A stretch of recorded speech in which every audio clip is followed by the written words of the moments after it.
Hello and welcome to my channel. If you are new here, my name is Corey and I'm a bone cancer survivor, and today we're going to talk about the 4 things that I'm doing to try to help with pain control right now. So to preface this, I don't want to say I'm pain-free, but I want to say that I have been experiencing a lot less pain than usual, especially for wintertime, which is extremely unusual. I honestly don't know if these things that I'm doing are the direct causation as to why I'm doing better, or if it's just a correlation. I'm not sure what's going on. These are some of the things that I've been doing to help with my pain control.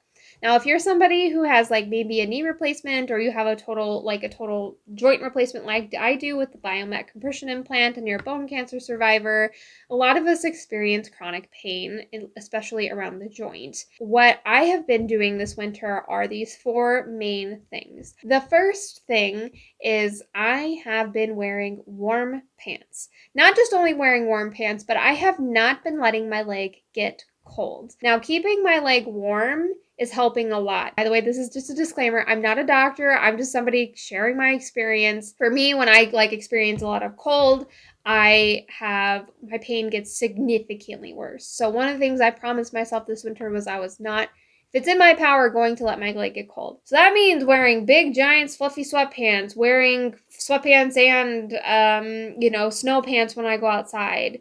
I bought some fleece-lined leggings to wear around the house. I constantly have a blanket in my lap. I have my heated pad that I use every single night. I have my heated blanket on my bed that I have cranked up so that way my leg stays really, really warm. And so I have just am not letting it get cold, period. Number 2. Now, this wasn't a purposely me trying to do it, but this has been a change that happened around the same time that I started doing better. I started stretching every single night for 20 to 30 minutes. Now, I just pick a random video on YouTube, and it's either gentle yoga stretching or a 20-minute stretching workout or something like that. I particularly, my hips, my quads, my calves are extremely tight. Stretching those out has been helping tremendously. I can feel it if I accidentally miss a night for some reason. I skipped a night the other day because I had a migraine, and I felt it the next day. I can feel the tightness in my hips and my legs because I walk differently. I don't have the same walk that I used to, and I don't have the natural gait that I should because of my implant. We're doing the stretching every single night. The third thing is wearing my braces way more consistently. So I have 2 types of braces. This is my neoprene brace. This is the lowest level support brace you can pretty much have. But I wear this whenever I get on the bike, just to help keep my kneecap tracking in the right area. So I wear this when I get on my spin bike. And then I've been wearing this. This is the highest level support brace you can have. It's medical grade. I had to get it while I was at the hospital visiting the orthopedic surgeon. So there's a really thick piece of foam padding in here that's very stiff that keeps my knee tracking in the right place, and it gives a lot of support to the knee. So there's a lot less likelihood of it dislocating, or the dislocations are a lot smaller. So I've been wearing this guy a lot, and so consistently staying on top of those if I'm doing literally anything active. Well, it's a pain in the ass to put it on. It's just become second nature now. And so, I used to wear it, but not as consistently as I probably should have. So I'm always wearing those if I'm doing any kind of exercise or activity. And the 4th thing, which I started doing better, and I think I've had a little leg up, right?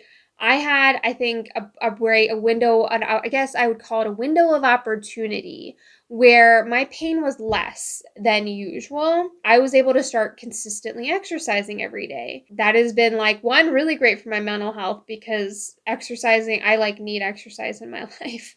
And it's when I mean that, I'm meaning a 30-minute medium paced walk, or 30 minutes just gently cycling. But what I did is I shifted my seat forward on my spin bike, and I'm getting way more range of motion. So I didn't have my bike set up properly at first, and I wasn't getting as much range of motion as I should. Now I'm getting very significant range of motion, probably close to what my device limitation actually is. So I'm getting like huge range of motion on the bike, and I'm not doing it for 5 minutes. I'm doing it for like 15, 20, 25, 30 minutes at a time. And that's loosening up the joint significantly. Like it's forcing it to break up scar tissue. And because I'm wearing my brace, it's helping keep the knee in place. So I'm assuming that's helping because it's lubricating the joint by moving it a lot and providing blood flow to that area. But I've been doing that probably 3 times a week, and then I've been doing like a 30-minute walk 3 times a week on the treadmill in the basement because it's too cold and icy to go outside right now. Those are like 4 big things that I have been doing lately to help with pain control. I think I had a good window of opportunity to make some changes to see if they would help. Because I can't really, once I'm in a pain cycle, it's almost impossible for me to do a lot of those things that I just mentioned. I mean, I can keep my leg warm, but like the exercising and some of that is so much harder, if not impossible, when I'm in pain. So we had this like break in weather where it just stayed pretty consistent. Yeah, it's cold, but it's not like we're getting a bunch of like huge temperature fluctuations or snowstorms. So we had this break for a little bit, a couple of weeks ago. And that's when I started making these changes because I was doing better, right? Like when I'm feeling better, I can do more. So I've been consistently staying on top of that, and we've had like a couple, like in the last week, like a little snow or two. Like we've had a couple days of snow, and then now we're getting this blizzard. And don't get me wrong, like I'm starting to experience some of the pain I do when I experience like major weather pattern shifts. And I think this storm is supposed to be huge, it's supposed to be a big freaking deal. And I started to feel that this morning. I woke up and my femur was aching. Not as bad as it usually does during when stuff like that happens, but I don't know. It seems better at least. I've been more functional, like way, way more functional. I can actually do stuff, which is different for me. One of the things that I don't think people who don't have chronic illness or disability don't realize is that while it's really nice to not be in a flare up, it's still really stressful because like, I know what it feels like to be in a flare up.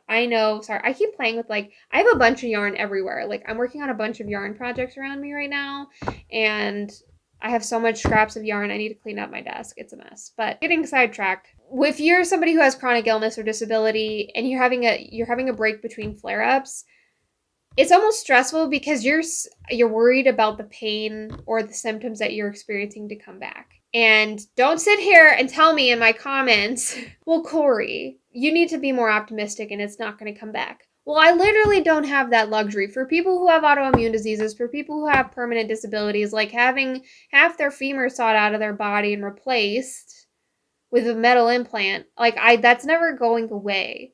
So I don't really have the luxury of just saying, oh, it's never going to come back, because it's going to. Like, that's the nature of the illnesses and disabilities that I have. So yeah, it's stressful for me because I'm so grateful that I'm getting this break, but I'm like really stressed out about when I'm going to experience another flare up again. And I want to tell you, if you're like me and this stuff happens to you, don't let other people get you down about it. Or if people tell you you just need to have a better attitude. No, you know you best. You know you best. You are more than right to be scared of having another flare up, because you are the only person who knows how bad it affects your life and how much it sucks to deal with. So yeah, let's be honest. Let's have an honest conversation right now about how it sucks to have to like worry about that stuff. And that's just a reality of living with chronic illness or disability. So empower you. You appreciate when you are feeling better, but it's okay to feel the stress of a potential another flare coming up. Because you know what? I think personally, for me, if I told myself, oh, it's not going to happen again, it's not going to happen again, it's not going to happen again. I've tried doing that. I've tried to will it to not happen. And you know what fucking happens? It happens. Or not even think about it. You know what? It still happens. So I'd rather make sure that I am prepared for that. And I mentally understand that I am so grateful for this break. And that when I have my next flare up, that I'm like, okay, I know I'm having a flare up and I might have a break again here at some point. I don't know when it's going to happen, but I might get a break. Try to put optimism in that way, but don't let someone drag you down, because they don't understand what it's like to live with a chronic illness or disability. Plain and simple. If you want to support somebody around you that has something like this, ask them what you can do to help them. Ask them how you can support them, because there's probably specific ways that person could use help from you or want support from you, and that does not mean unsolicited advice. Kapish? Kapish. I just wanted to thank y'all so much for watching. Let me know, what do you guys use to help with your pain control? Obviously, besides medications. Don't put your prescription medications in the comments. But what else do you guys use to help, mitigate your pain throughout the day? I'd really love to know. I'd love to hear your stories.